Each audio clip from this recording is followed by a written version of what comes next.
Hey, aloha natural farmers. Welcome to Korean Natural Farming Office Hours, brought to you by the Pure KNF Foundation. And want to thank you here, November 27th, 2022. Thanks for tuning in. Thanks for getting yourself here and being part of the global community and sharing the KNF love coming all around. Wanted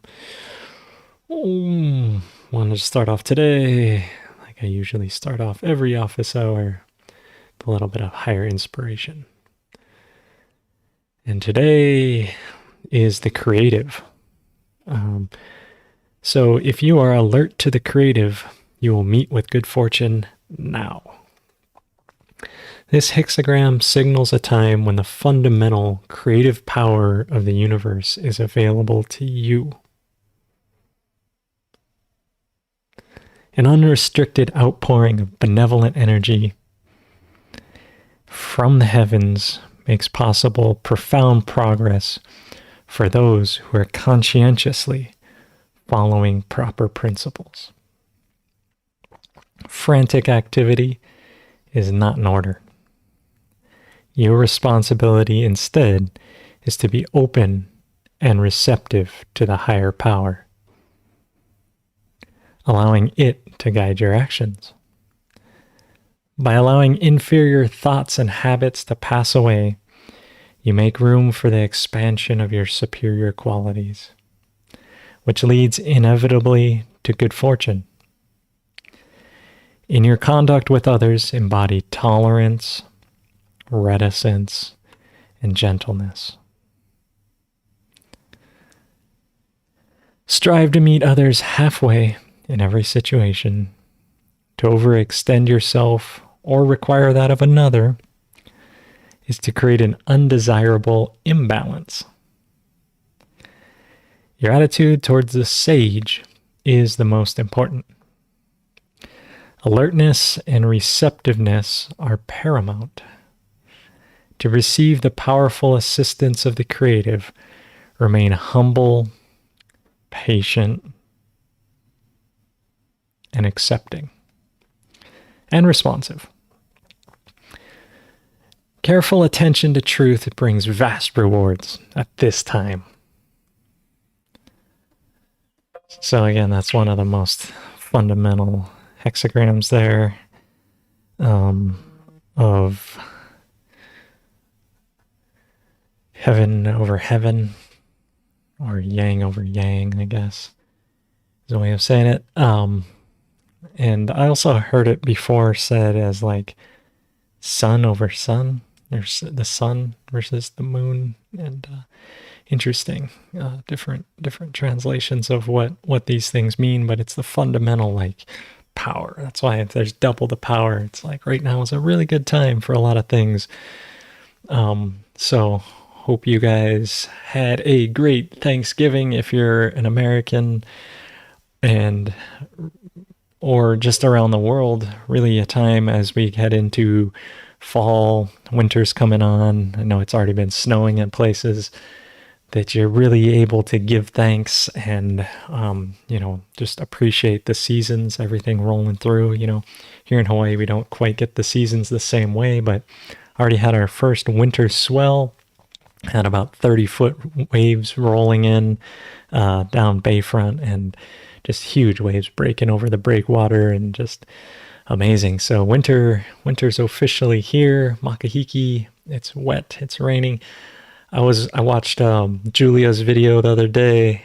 She built a sauna and her natural farm, and already looks like it was snowing there. So Finland getting cold, I know, up there, and all that. So I want to thank you guys for tuning in.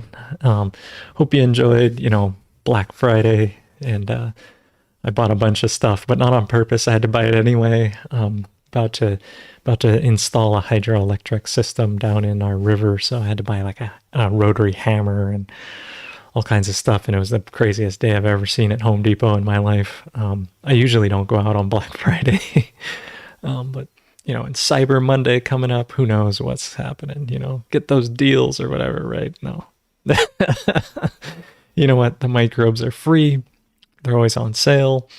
Um, you know, I deal with the nature. Nature gives, right? It's great. So, all right. So, yeah, want to welcome you guys here, but also looks like we got some good questions. And Joe Doozy up in New York, Long Island. What's up? You got to say hi to Long Island Audit. Just watch one of his videos. I love that First Amendment auditing guy from New York, Long Island. He says he just spread a new IMO 4 application made with 10 IMO seed collections before the rain. Hopefully it will do its thing all winter and have a great next season. That's awesome, man. Really cool. I'm glad you were able to bring all those collections together, propagate them up, make some great seed, make great activated IMO with your soil, put those out before winter. It's the best time. Even though winter, it's like lower microbial activity. If you can get the microbes out before winter, all as that's like hibernating and decomposing, the microbes are still active and there's tons of moisture happening. And I always think of it as, the microbial activity that's the best activity is similar to what the I Ching talks about. It's like slow and steady instead of this rapid, like make all the IMOs. They'll work all winter crafting your soil, and really making it great. So that's cool. It's really nice to hear that you are able to do that. And Debajit Goswami is asking, what do I think about the effectiveness of JADAM sulfur for controlling disease? It's pretty darn effective. JADAM sulfur, JS,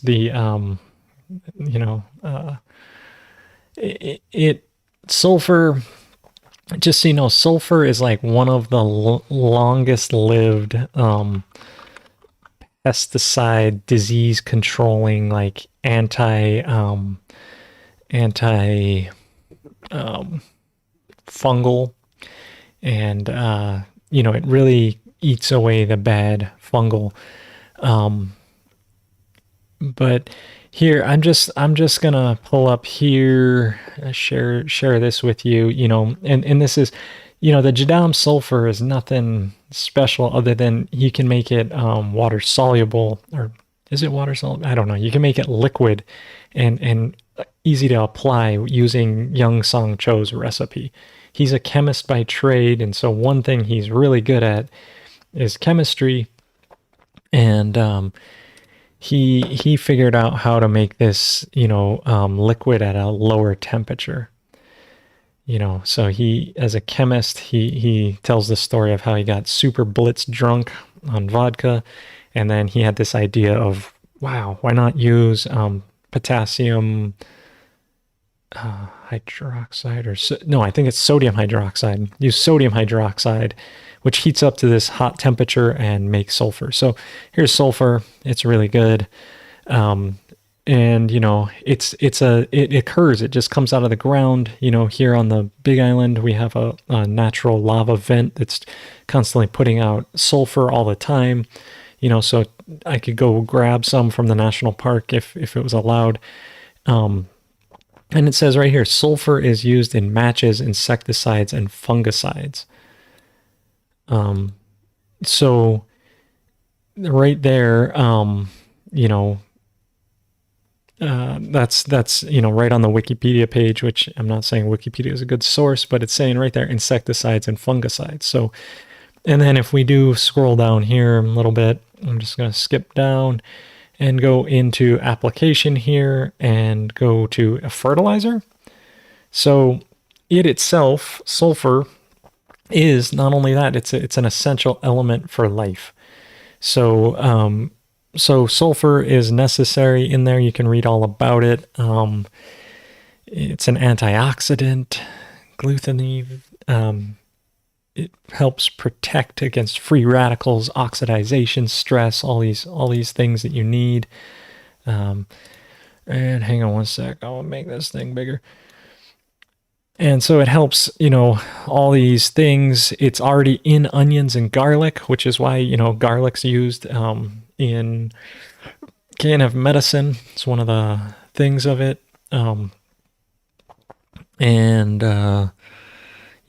if you add too much of it, which, yeah, this Liebig's minimum thing, it's not a limiting nutrient. So you can apply as much as you want, and it's not going to limit other nutrients. It's just going to kill other things and be too gnarly if you apply too much. So, but doesn't limit other things. So that's nice.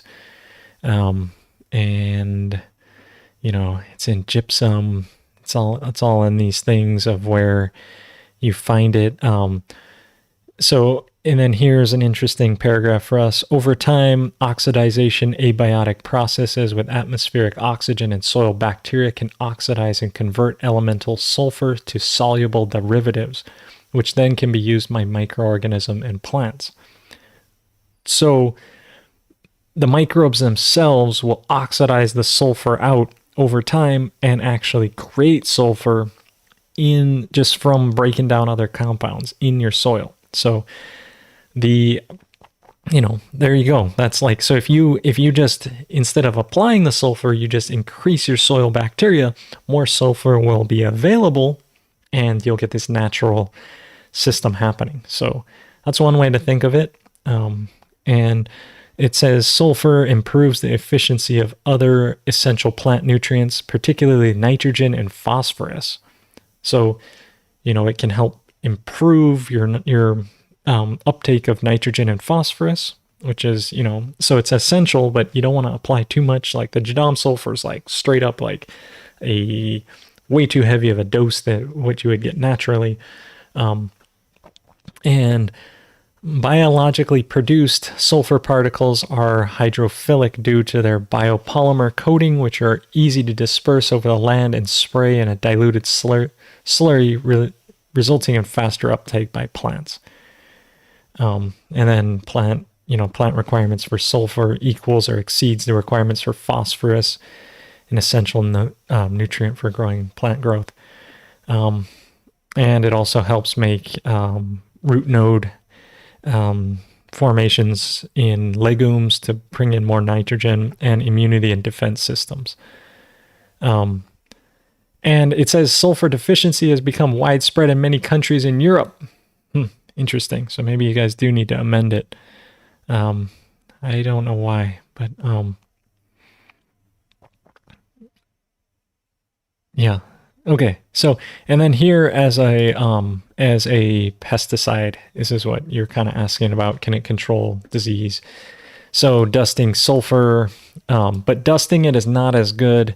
They do dust it out, but you're better off to make the JADAM sulfur, meaning that you dissolve this sulfur with sodium hydroxide and a little bit of dirt. And what else is in that recipe? I think that's pretty much it. And it boils, and then when it boils, it becomes water soluble. And then, it was used, the only fungicide used organically farmed apple production against apple scab under colder conditions. And it says here it also has a wide range of powdery mildew diseases as well as black spot.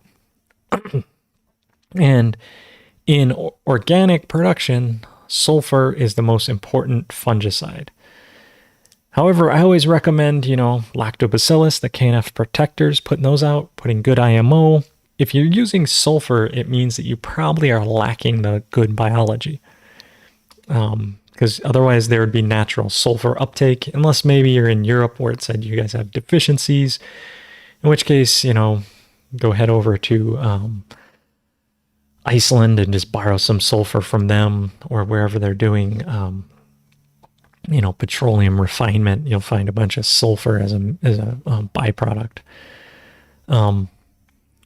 So, and then they're saying the standard formulation is dusting it. Dusting is not as effective.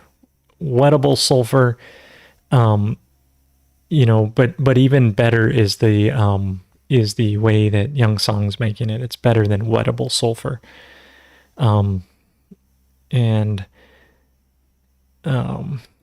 Yeah, and you can also, if you're doing farming, it's also good against ticks and mites. Um, yeah, and and it's not really that harmful to humans, so you can just dust it on yourself. Um, yeah, and it'll destroy ringworm fungus, mange, dermatitis, and other parasites. And another way to do it is sulfur candles, like burning it in if you're doing it in a greenhouse, burning it and fumigating your greenhouse if you're having problems. But again, good IMOs and good things. And after you use sulfur, as soon as you're done using sulfur, you want to come back with good IMOs and good microbes to put those back in there. You don't want to have the just use the sulfur. It's kind of like nuking everything out, and then you want to restore the good fungus back. But I've heard really thick fungus with a good cell wall is immune to fungus, or is immune to sulfur. So that if you're having using sulfur is not going to harm your really good fungus. It'll just take out those lower, thinner, less developed cell wall funguses. So hey, yeah, super chats, woo, Thanksgiving, thank you, thanks for being given those. I really appreciate it. Thank you, Bird. Amazing here. So anyway, that's sulfur in a nutshell. JADAM sulfur, a really effective way of getting it out, using it, doing it, and making it happen. And let's see here. How would I kill flea nettles? I don't know. I'm not sure what a flea nettle is, but sulfur seems like a good candidate. Again, right here, it kills ticks and mites. But what is a flea nettle? Let's ask DuckDuckGo. I don't know what a flea nettle is. Is it a nettle itself, or is it stinging nettles, flea beetles? I don't know. You've confused even the search engine. But I don't know what a flea nettle is, but if you're gonna kill bugs, Young Sung Cho has a lot of bug killing recipes. A lot of it combines with soap. Soap breaks the surface tension, gets it against the pest, and then the sulfur gets in there and penetrate and kill. It'll kill pretty much any pest besides beetles. Beetles are really hard to kill. They have all this armor plating. They're designed like they're ancient warriors from the pest world. But 10 centimeters of snow already in Finland. Oh my gosh. You guys, no wonder you built that sauna. Hope you are in there getting warm right now. Get a waterproof computer, get in there and enjoy. Sounds cold to me.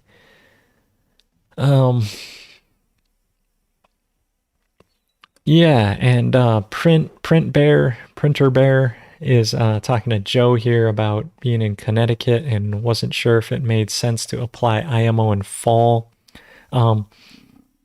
If you can, apply some in fall, let it kind of hibernate all winter, do its thing, and then apply a new coat right in spring. And grow out IMO indoors, totally do it indoors. A couple weeks ago, let's see here, let me get this up here and get this over here. I gotta switch which account it's using, get to my foundation email here, and just show you, if you're gonna do it indoors, where was it? Yeah, here. So this is Stonemason in Indiana, doing this here, where he's doing it indoors. And let me switch this over, or just slide this over a bit. So he's doing it indoors, and he's up in a little wood box type of thing that he's made, and he's turning his pile indoors. So if you're going to make IMO in the winter, it's easier because there's less it's easier to keep it under 120 degrees. And he's putting this straw on top, and it looks like it's mixing in a little bit, but look at that nice IMO 4 steaming. And he's getting great, mycelial grow out in this as he's looking through it. So So it's better to not collect it in winter because it's just hard. But like Master Cho was saying, collect in all seasons. And yeah, seeing this where you're doing it, man, that's awesome. And yeah, grow out the IMOs indoors like he's doing. That's awesome, man. It's a great way to spend your winter time where you can have a little bit more time to be here and maintain it. He got his nice little square shovel to turn it. And yeah, I even use like here, here in Hawaii, I use like a big snow shovel to turn it, right? And great use. Go out, shovel the snow off the sidewalk, come in, shovel the IMOs inside, right?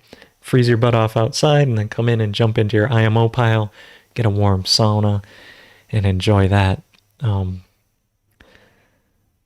So flea beetles he was asking about. Let me see here. Flea beetles. Flea beetle. Flea beetle. Here we go. This is what he's talking about. Transition to these flea beetles. These ones look pretty easy to kill. Classic recipe is to take, soap. It looks like even soap might kill these bad boys. But soap and a little sulfur, both those, like the soap dilute about 1 to 200 ish, and dilute the sulfur 1 to 500 or 1 to 1,000. Spray it on these guys and try and get it soapy and sudsy and spray gun it on there, and you'll probably kill those. They don't look too hardcore. Well, let's see, and especially easy to kill them in this stage when they're in a larva. This is the time when there's breeding out there on the leaves. Spray it on these, you'll kill those guys, no problem. They do look a little bit more armored once they grow up. But they may be beneficial species. They may be beneficial or may be pests, depending on the species. So make sure you're not killing the beneficial guys. Check that out. And it looks like you can also discourage them by companion planting intercropped, thyme, catnip, mint, and all these things, for example, where they're talking about thyme, catnip, and mint, those are great things to boil down. So you take a bunch of mint, put it in a pot, and add water so that you're covering the material, and then boil it down till you've reduced half the water, then pour that water off and use that thick like mint water, or thyme water, or catnip water, and then include that with sulfur with the soap in your spray and spray it on these beetles, and you will mess them up, right? Because these things here, the mint, the catnip, the thyme, they already don't like those. So if you spray it on them, you'll mess them up. So think of that. Use, the herbal solution as well as the sulfur, as well as the soap, right? Combine all three of those and spray that on there, And I'm just doing, basic Wikipedia research here, man. I'm not, I'm just taking these natural farming things, trying to understand what it is. And yeah, so anyway, those are good things to do there. Get those things together.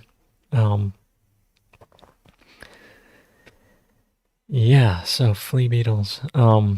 And what is the major difference between the IMO and the disgustingly cheap microbes known as JADAM microbe solution? One is that IMOs is very sophisticated. It's tuned to your soil. It's what you want. The JADAM microbe solution, I've talked about this a bunch of times, so feel free to go to knfsupport.com and support. Let me pull this up here. So if you're curious, I've talked about this a whole bunch. You can go to knfsupport.com, click on, you can even search here IMO JMS and see if there's any answers here. Did anyone ask this? I'm pretty sure. No, looks like there wasn't a direct question on this, so maybe you could ask that. But you could also go to the office hours and search these past episodes and go IMO JMS and search these, and you will find that if then I really should set this up so it'll highlight what you've talked about, but go through and find here, for instance, on this episode, I talked about it. That one, all about disgustingly cheap microbes on this episode here, June 5th, right? So you can go search these past episodes. I've talked about this a whole bunch. I know I have. It's a commonly asked question, so go search. But the basic idea is that JMS is disgustingly cheap microbes, whereas IMO is very sophisticated, very time-consuming, and IMO, when you make proper IMO, it's so much more effective in so many ways. But JMS is just quick, dirty, get started and go for it.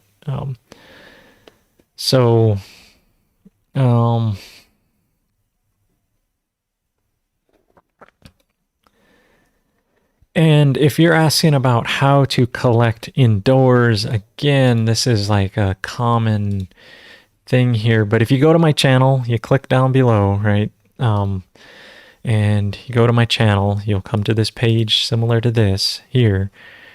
Let me transition over so you can see what I'm seeing. So you'd click on that channel, you'd come to this thing here, you'd see this, and you can search here, which for some reason the search moved way over here. Can I actually search here?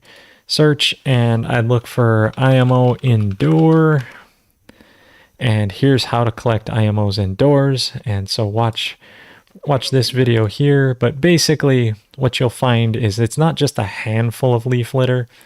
It is a whole lot of leaf litter. And here we are moistening it up with a hose. Let me just mute this and play. But, it's a whole lot of leaf litter, and here he is moistening this up, right? So it's not just a handful that you want to collect from. It's enough that has good mycelium in it growing. In fact, I'd recommend you grab a decent amount of the soil coming from there. And where's him moistening it up? Let's see. Yeah, here.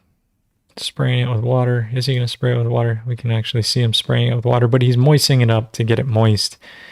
And then here, we're taking the IMOs and burying them in,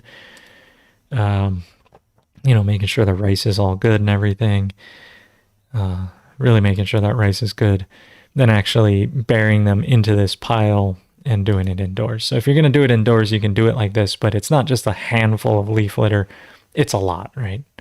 It's a whole big ton of it that you want to bring in there. So yeah, do it indoors. That way, if you're going to do it in winter, that way we're insulated inside and doing that.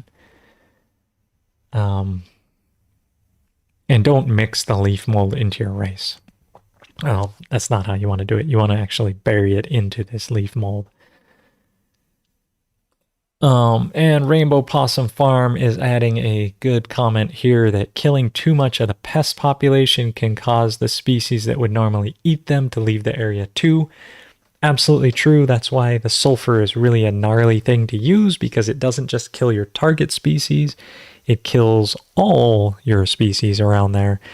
And so you really got to be careful with what you're doing. That's why, again, I recommend you go a probiotic route. And instead of trying to kill some species, typically what happens is why there's pests is because a plant is stressed and it's like screaming out, like you ever seen the, let me, since I'm on YouTube, this clip from Predator where, let me see here, Predator. Let me just get this right here. And this is basically what happens with your pests here, is this one.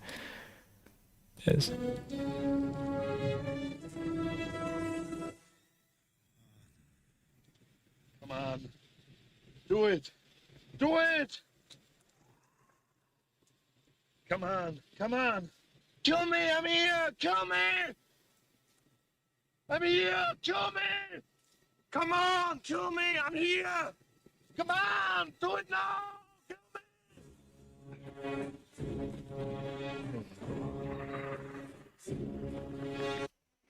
So basically, that's what's happening. That's what's happening in your soil, right? The plant is just yelling at the pest, "Come on, kill me now!" You know. So if you got a whole bunch of pests and they're eating your plants, that's what's happening. Your plant's stressed, it's sick, it's injured, it's yelling, kill me now." Those pests are coming as janitors to help clean out that thing, eat it. Get to the chop. I'm not going to do that clip because there's only so many clips you can watch for educational fair use before they demonetize you. But basically, the pest, the plant is just yelling, "Kill me now," and the pests are just coming to kill them. And if you got a whole bunch of pests that are eating it, you may as well strengthen your plant, right? You may as well make it strong and fix the roots and have them naturally uptake sulfur and really fix the root of your problem, right? They would say the root of your problem, right? It's probably your roots are probably having problems, right? If you got weak roots, you got bad soil, then you're going to have pests. You're going to have problems above. And trying to fix those problems above when you didn't fix your foundation crumbling below, you're not going to really end up with good things. I mean, just ask Stonemason about that. I'm sure he can tell you that, you can't really build on a poor foundation. So that's why he's making IMO. That's why we're doing the right things. And, that's the good thing. So anyway, here, Drake, I had some cucumber plant juice turn to a chocolate milk looking solution all the way through the jar. What happened? It's super saturated and cooled. Does it still smell good? I don't know. If you had a plant juice turn bad on you like that, the cucumber is super watery, super liquidy, so it is somewhat hard to super saturate it just because there's so much water in it. But does it still smell good? I don't know. I mean, like, if it turned to chocolate milk, I've never seen that happen on my things. Not sure. But okay. Yeah, if you have a new invasive pest, wipe it out. Ask the pilgrims about that one. The Native Americans should have taken care of that pest the first time, man.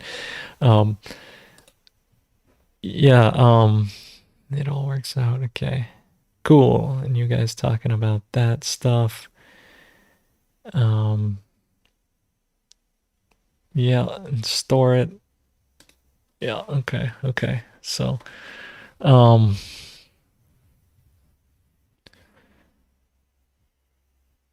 yeah, grown in inside. Okay. Yeah, so these ways of doing it, culturing IMOs, making all these things happen, looks like I've kind of caught up to most of the questions here. Appreciate it from you guys. It's good. That's what the office hours are for. Again, you want to catch the past episodes, knfsupport.com. Check it out. Check these things out. And and let's see, where am I on the office hours? Looks like November 13th. Looks like I gotta upload the last two here, make sure they're linked here. And also want to just take a quick shout out right now to the crew that is putting in the table of contents, although it looks like I need to upload a few of them. But check this out. We're back. We're at October 2nd already, and I know there's more in the queue for me to upload. But check this out, the table of contents, right? You can go through here, and Jennifer as well as Susanna, and I think Mitchell's going to help with this too, coming on here, that we're getting these table of contents where it's like you can just look through here and understand what this episode is all about. Like right here, you can find out about the IMO bath, doing an IMO pile on a smaller scale. Professor Kim teaching in Korea, all these things, so it's really about all these things. Is a still backpack sprayer good? All these things. So the table of contents are coming up, and really appreciate the crew, the whole, time, energy, effort, everything that goes into this. People that do it tell me they really enjoy doing this. I got to get you coordinated with the other folks doing it, actually, Mitchell. So thanks. I appreciate it. And, so all these things here getting these table of contents going, and they're happening. So it's cool to see, having this happen. So that way, when you search here and you search for, I don't know, pests, let's just try, search for anything. And it's like, oh, look at all these results that came back with pests, And maybe I should set this up so it'll just filter out just the answer. But there's 3 episodes that talk significantly about pests, obviously. And it's so nice to see these, these episodes come up this way and be here and be indexable, and really appreciate it. We've been doing this for over a year to make it happen, and so much information happening, and looks like I need to get up on this KNF support and answer some of these questions here. Ice Shack 99 has been asking a whole bunch, so I got to get up there and get on it. Sometimes, with Thanksgiving and all this happening, it was hard for me to do it. But also want to let you know, before I'm gonna get into this presentation here that we've been covering, and I'm gonna jump into this, which we've made it through IMO 1, 2, 3, 4. What slide are we on here even? What page is this? I don't know. Let me see here. Did we look at these? No, we didn't. Did we look at that? No, we didn't. Did we look at this? I think this is, no, where'd we go? We were here. We were here, number 57. So we finished how to utilize IMO, right? We finished this. So, but before I jump into that, I just wanted to, read this to you guys, because this was super inspiring to me, that we had two entries come in for the merit contest of the contest that Pure KNF Foundation was sponsoring, for getting the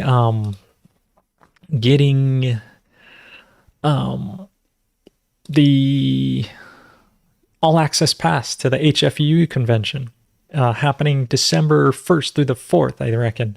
But you can check out full details at hfuu.org. And if you're on Maui, check them out. Come there.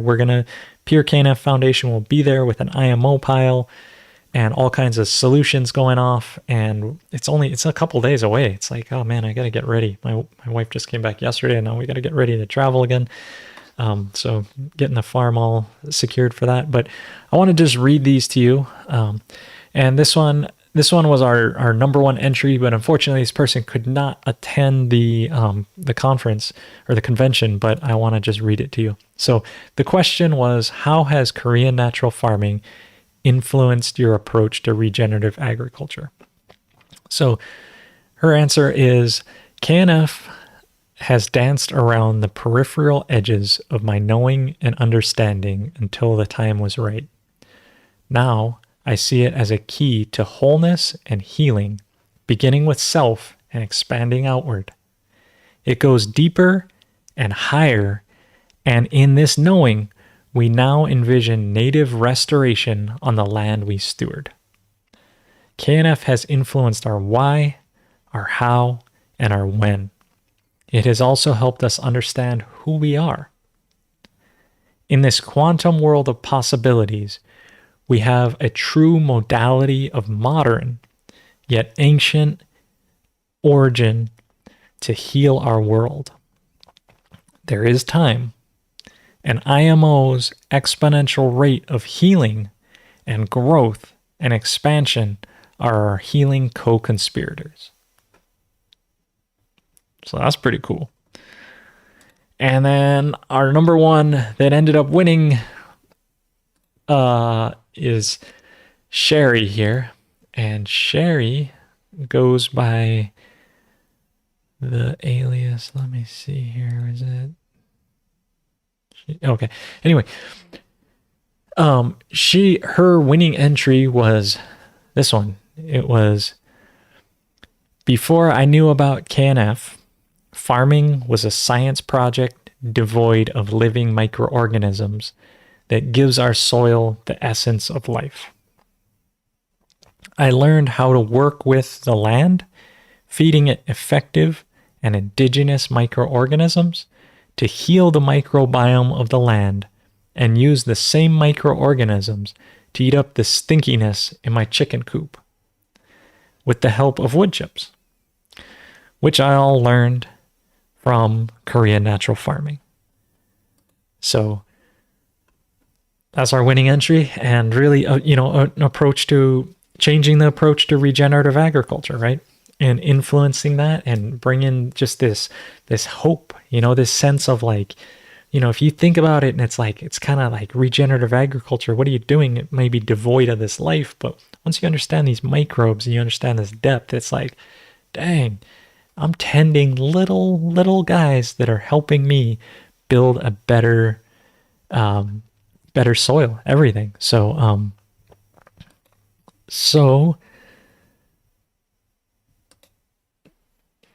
get the person on the show. Yeah, maybe. I'm not sure where she's at in the state. I actually got to email her back and find out about that. I've been busy.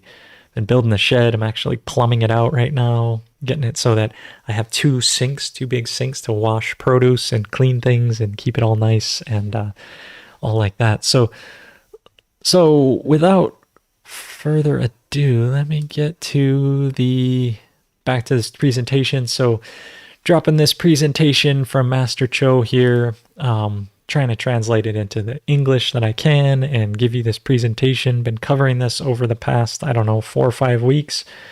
And it's really cool for me because I feel like tapping into this older knowledge, the wisdom of Master Cho, all these things, but bringing it to the forefront for you guys in English of showing, like this dude before IMO, had hard soil. Now look, he's taking a grounding rod and just shoving it into the ground. So anybody who's an electrician, and pounds these rods in, hey man, just inoculate them with IMOs for a season and come back and be like, you know what, we'll ground this house next season.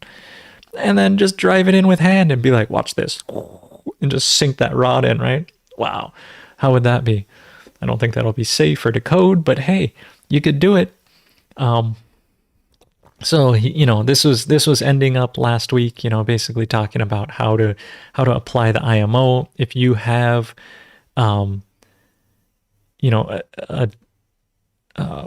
without disorder, you can just put IMO 1 week before and then put the liquids, right? I talked about this last week. And then if you have problems in your field 2 weeks before planting, put down the IMO and then put the liquids down 1 week before you plant. Sometimes you can even do that for a month, and it really is helpful. But this week, I want to get into crops, cultivation, environment, recovery. So you can figure out what Master Cho means by that one on your own. But crops, cultivation, environment, recovery. For some reason, I think that's a direct Kringlish translation. But again, he revisits this, which we've already covered in here, where he compares that rice is carbon, oxygen, hydrogen, which is Cho, times sunlight, right? So God plus Cho is very similar to flesh. So we as human beings are not much different of this, right? We're Cho plus nitrogen. That's the one difference, right?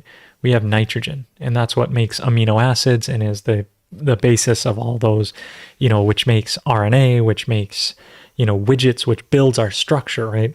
So DNA, RNA, there is some nitrogen in the rice, obviously, and it's DNA. But really, we're flesh with the nitrogen. We're this living, more proteinaceous type of thing. So again, he's just making this similarity that human health and plant health is pretty darn related, just chemically, looking at it that way. And so he's saying that in natural farming, there's 3 kind of prerequisites of things you got to do. One is your soil groundwork, which is what I was talking about earlier, making good soil, putting the IMOs down, making sure your soil is ready to receive your seeds. Number 2 is the seed groundwork. So this is like a seed soak solution, and really getting good, making sure their seeds are healthy and able to be in there. And then developing the crop's potential, meaning that the more I sow seeds, the seeds will naturalize to an area. So if I get seeds and I order them off the internet and I go to Johnny Seeds, which if you're a HFUU farm member of the Hawaii Farmers Union, you get 10% off at Johnny Seeds and Territorial Seeds and all these seed companies that are great out there. So if you want to save some money, join the Hawaii Farmers Union, jump in on that. I advertise for them. I used to be a president of the East Hawaii chapter. I'm no longer, but I still like the Farmers Union. It's a great thing. So developing your seed over time. This means like selective breeding, getting things better, picking the stronger crops, getting the seeds from your best crop, resowing those. Right. So these are the 3 basic things you can do to improve your crop year over year. Better genetics. Making sure you're soaking your seeds well, and then also improving your soil over time, and more IMOs, more everything, right? Although don't be a moron, right? The lesson is not to be a moron. So here again, going into the soil groundwork. What does that mean? Like, how am I going to make this soil better for this powerlifting baby seed here? Number 1 with the soil is stop tilling, right? If you stop tilling, your soil starts to develop more texture, more airspace, more water retention. It holds water better. You're not breaking up your mycelial networks. So it's counterintuitive because we always think amend and till and amend, right? That's the classic like market gardener. And he's saying stop tilling, like don't do it, don't amend that way, but actually make stronger plants, make better soil, make things better. So what he's saying is, and this is totally applicable for right now, while before it's snowing, while it's snowing, is stop tilling the ground, but then using rice straw or fallen leaves for mulching. So again, I was watching a YouTube of this guy like using a blower and this thing to suck up leaves, which, you end up watching crazy stuff on YouTube if you you don't have children, I guess. Or even your kids maybe watch this. But it's like all those leaves, he's sucking them up into a truck. He's taking them off someone's yard and sucking them into a truck and then probably taking them to the dump or something. It's like, what are you doing, man? So find your neighbors, tell them, hey, I'll get all your leaves. Suck them all up from your neighbor's yard, bring them over to your yard, put your IMO down, and use these fallen leaves. Like pile those things like a foot tall on there.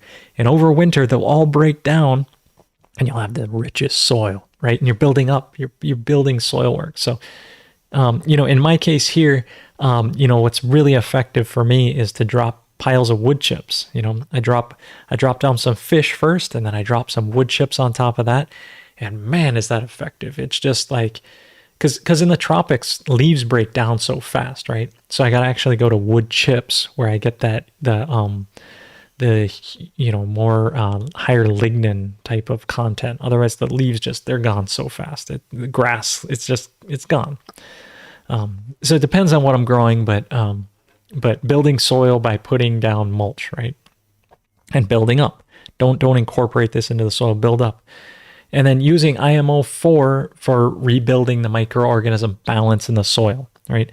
So it's not about just getting microbes. It's about getting soil microbes that are very diverse and balanced, right?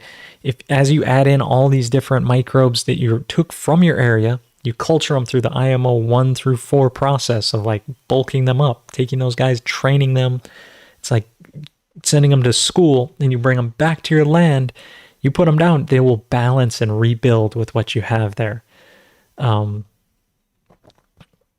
Yeah, Mitchell, right on. Doing yard work, like a great job during the fall. Go work and rake people's leaves. Have them pay you to get their leaves, and then bring them home and build the biggest garden, and then sell them the vegetables next season. Like, Man, that talk about cycle and permaculture and like modern Babylonian permaculture, man.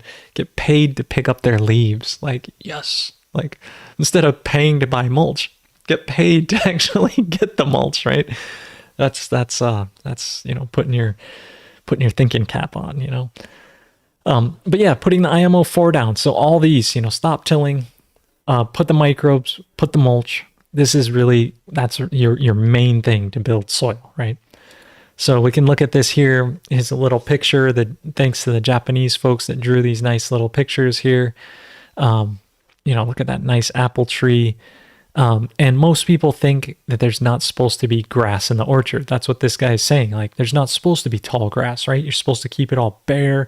You look at people and they think that this grass is competing for water or nutrients, and it's like no, no, no, no, no. This grass is actually keeping your microbes there. It's photosynthesizing. It's bringing more carbon, more life into it. Insects live in the grass, so then they don't climb up into your tree, right? If this was bare beneath it, what would go in there, So if you look at like the orange groves in Florida or like the almond groves in California and stuff where they're growing these things, it's always bare underneath. It's like they sprayed a whole bunch of Roundup and just killed everything, and then they're trying to get their trees to grow. It's like, no, let the grass happen. The thing you don't want is the grass to grow up into your canopy, right? If your grass, you get tall grass and it grows up like it does here, and it gets up into your canopy, that's when it electrically shorts it out, right? So it's all electricity, and your tree can't do what it needs to do if it's being shorted out by the grass. So if it's growing into the canopy and it's getting into your leaves, then cut it. But leaving grass and leaving a natural ground cover underneath, again, last week we were looking at the actually I'm not going to pull it up, but we were looking at the persimmon farm with all wild grass under there, right? And then furthermore here, he's saying that instead of just you can let wild grass grow, but you can also sow rye for the fall and spring, and the ryegrass will grow down nice, deep rooted, and then put in seed clover for the spring and fall, so that these plants pop up in the spring and fall. And then the rye pops up through fall through spring, right? And so you always have this ground cover happening down below. And the more you can seed into this wild grass, these specific types of plants, now you're like cover cropping intentionally. And the rye and the clover, where it's more temperate, is like the winner, right? There's also like hairy vetch, and there's a few other things like that you can seed in here intentionally, but throw a bunch of seed in there and let it sprout, let it come up. And so instead of tilling and trying to get it all down, intentionally put in good things. And the rye, the roots stretch more deeply, which enables the microorganisms to go deeply so that, they can self-cultivate and start to pioneer deep down. And insects live in the grass, and they don't climb into the tree because the grass is, the tree is taller than the grass. So they stay down here. And then he's talking about the clover, that it's leguminous. So it provides more nitrogen, which is going to be beneficial from your spring to fall, right? Over that summertime period, that you have this more nitrogen, more access for more growth that's going to happen during that time when there's more sunlight. And then, and he also says rice. He's always talking about rice and corn and these things, but rice will grow in here as well. And it makes it so other grasses can't grow as well if you have the rye and the clover, right? And again, when he's talking about this, you see this ring around this tree. This is where he's talking about amending here. And it says, in fall, spraying mixed fermented fertilizer, soil, which is, soil, the KNF fuel, which is amino acids, and KNF food, which is a plant juice, in a donut, and covering it with rice straw and grass around each tree. If you do this donut and amend it with IMO, the fuel and the food right in this area, now your roots are going to reach into this right in fall and really pick all that up all winter and decompose. So next spring, your plant will just take off and go. And so if you're in an orchard, it's not like you have to ubiquitously cover everything with nutrients. You really want to do this donut type tech where you're really amending right here out at where the drip zone is. And it helps also prevent evaporation and moisture. So this is where you're going to mulch. Don't spread your mulch just ubiquitously ever. Kind of pile it right in the root zone and plant seed cover crops and all those things in there. I don't think this is to scale, Aaron. But anyway, yeah, good observation on that. I don't think he drew this to scale because it would be hard to show all in one picture. I don't think this dude is also like an inch tall. I don't think it's to scale because this dude is as tall as this tree. Maybe, but it is Japanese, so maybe it's a bonsai. Maybe that's what's happening. Is it's all bonsai, and this is like a regular sized guy, or maybe it's just a short, vertically challenged guy that's chilling. I don't know, but anyway, this is how it goes. That's what he's talking about. There's a nice little cartoon for you, and then here it is where we were talking about insects before. It's like there's no harmful insects because your system's rich, right? And there's like the virus, like they're going to be good. Your diseases are going to be good. And the microbes here will prevent, once you got good microbes living in here, they prevent things from happening, right? They keep the bad guys at bay. They'll eat them. The beneficial guys will eat them. The richer your scenario is, the more it's self-managing, right? And yeah, and it enables, it says here, each of the microorganisms exercise their power, meaning like you let the microbes express themselves and actually do their work. Like this is how a natural forest comes to life, stays healthy, as it's cycling, all the leaves are falling, the IMOs are growing. You think of it in fall, right? All the leaves fall and they pile up, and like this is the way it's supposed to be, And it says here, the only thing we can do is rediscovery and making environment. So, that's kind of Kringlish here, but it's saying, don't try to like juice the plant and give it all this stuff. It's like you're just copying what naturally happens, right? In fall, the leaves fall, they fall right in the root zone, and you're just copying that. The microbes grow, they do this, right? So you're making the environment by copying what's happening, rich soil like that. Versus, a plant that's struggling where it's been tilled and it doesn't have what it needs, right? And look at this guy with this happy little plant there. Look at how happy that dude is, right? And so you got to be like that guy, and stop tilling and do these things. So here again, here's the ideas for, if you're doing more row crops like this, this is what Master Cho's doing, where every other row is rye, right? So he's cultivating the rye. And in the area where he's going to plant his plants, he brings these, I think this is like a mesh that lets sunlight in but keeps bugs off, because I think this is zucchini or something that he's doing here. But basically what he's doing here is going, no, step one, like make your row, right? Mow the row that you're going to cultivate. Step two, kind of shade it out and plant your plants under it. Now you got your plants growing here. You still got your tall rye on either side, right? The bugs are going to be happy there. Then number 4, you come back with your sickle. One of the best tools I have. Let me just pull this up and go to this. And one of the best. Hang on, I gotta put an attachment on there, because this. I can tell you one of the best tools I have on my weed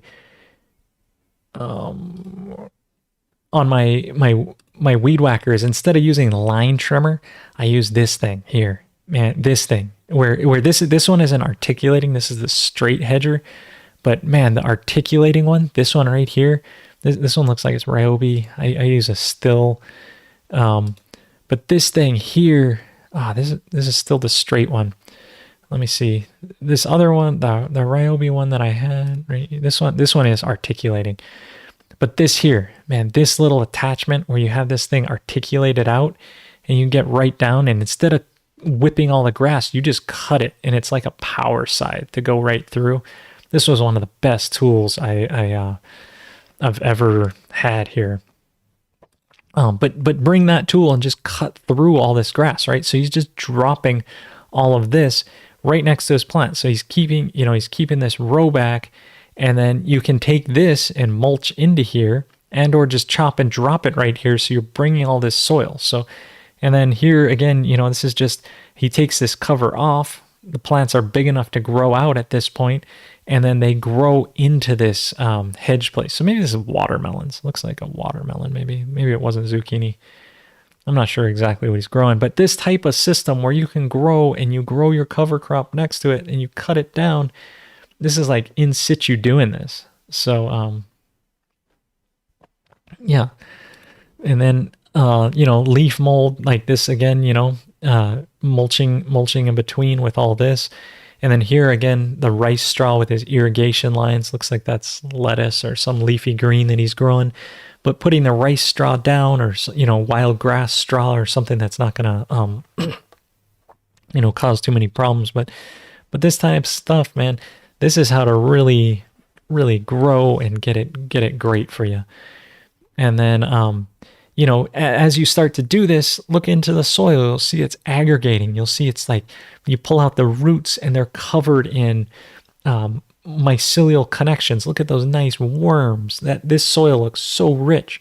As you're walking out there, you're mulching it, you're doing your thing. Like now you don't have to till this. You don't have to worry about disease. The roots are reaching out there. They're doing their thing. Like that's where it's at. And this is the whole core of natural farming, right? Good soil, making it happen, right? And here again, there's this dude again. He loves this picture. But dude is able to take a grounding rod and shove it in. And look, he's kind of old. It's not like this guy works out, How much can he lift? Not that much. Well, I mean, maybe he's just like a sleeper, right? Just like super muscular under there. And it's like, dude's really like, it's a young guy just wearing like an old man haircut. He's just like, oh, this young guy, or maybe it's really an old dude doing this. They were like, look, he's able to drive this through, and so that's how to do soil, right? When you can take a rod like this and jam it all the way down, then you probably won't have pest pressure. You probably won't have all these things, and you've achieved, right? This is like getting the gold medal of KNF. Like, how do you know when you've done enough microbes? When you can jam it all the way through. So let me see here. Yeah, okay. I just got two more little slides here, and we'll finish this up because I'm getting there. But seed groundwork, what do you do? Modern seeds are weak, right? Maybe the parents had fungus on them, and there's actual bad microbes in there. Maybe they're addicted to drugs, alcohol, they're boozing up. The seeds are weak today. It just is. Maybe you're getting them from somewhere off the internet. Maybe, you have no idea. So what do? You make a seed treatment solution, right? And it says soak 4 to 8 hours. The slower seeds germinate, the longer they should be soaked. So you take your seeds, put them in some gauze like this, a strainer thing, and you put them into the seed treatment liquid right here, right? What is the seed treatment liquid? It is in the book here. All right, let me see here. And if you don't have the book, knfsupport.com, get the book. Here it is, the seed formula right here. It is food, cleanser, medicine, structure, fuel, and minerals. All those combined in that ratio like this. And you mix that, dilute it up, and then make enough to soak your seeds into here and soak them between 4 to 8 hours. Sometimes it's a little bit less than 4 hours because some seeds germinate really fast. So if your seeds are germinating very fast, 4 hours may be too long. You don't want them to sprout in this. You just want to soak them. They'll absorb it into their tissue. You can make a liquid IMO and put that in there, and they'll absorb all that in there. And then you can dry your seeds out to then load them in a seeder, or manually seed them wet. However you're going to do it, you can actually dry them out after this, which I find to be helpful a lot of times. So this is what you want to do to give your seeds all the benefit they need. So again, here's the liquid treatment. They pull out the seeds after soaking, and it says sow before getting dried. And it's not good for a sower, but you can dry them out again. It's not a big deal. They sow them in and they say they're more vigorous, right? The untreated seed is small versus the treated seed will have a thick cotyledon. It has really good root development, and it's also more resilient to disease like dampening off or, all these seedling problems we have, because it comes out and it just has better roots and better cotyledon, so it can get that sunlight in there better before it puts out its first real leaves, right? So that's how to improve your seeds. And then the last one, seedling groundwork.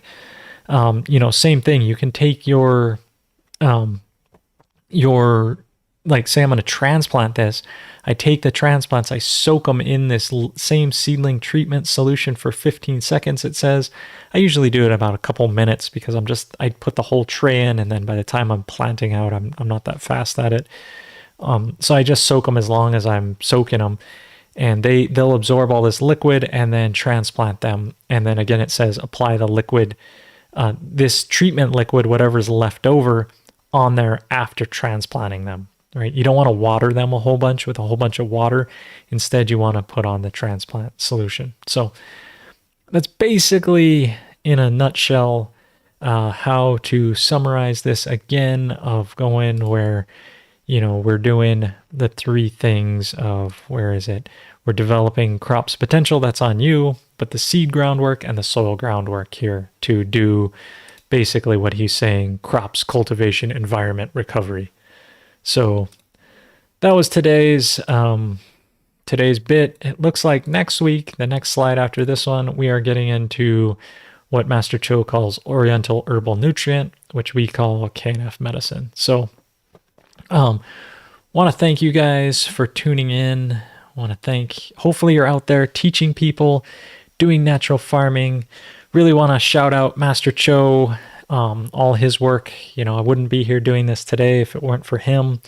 Korean Natural Farming, the Pure KNF Foundation, making this office hours happen, trying to make the world a better place. Hope you guys can do the same.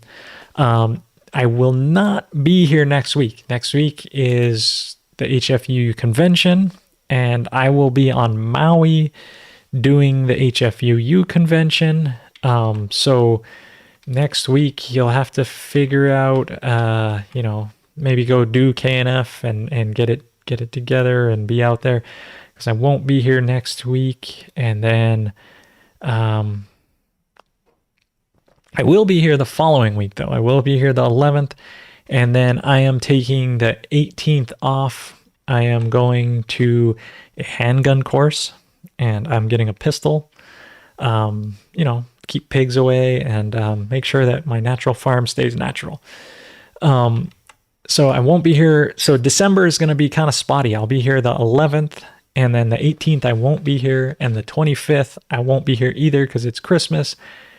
And then I'm not sure if I will make it here for New Year's. Looks like all these fall on Sunday, so it's going to be a little sparse coming up of office hours and things, but I'll be back on the 11th. And if you're in Maui, check me out. The HFUU convention. Love to see you there. And hope you guys all have a wonderful time. See you in December 11th. And enjoy. So, I want to thank you for tuning in. Again, KNF support, Pure KNF, all those things. And I also do still have a course coming up January, starting soon. So if you're into that and you want to get a Christmas gift, there's still one more cottage available. And otherwise, there's openings in the class. And, stay somewhere else nearby. We live in Papaiko area of Hilo.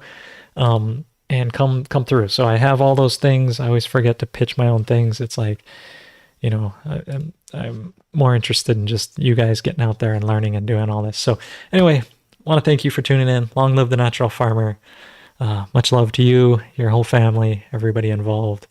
Aloha. I'll see you soon.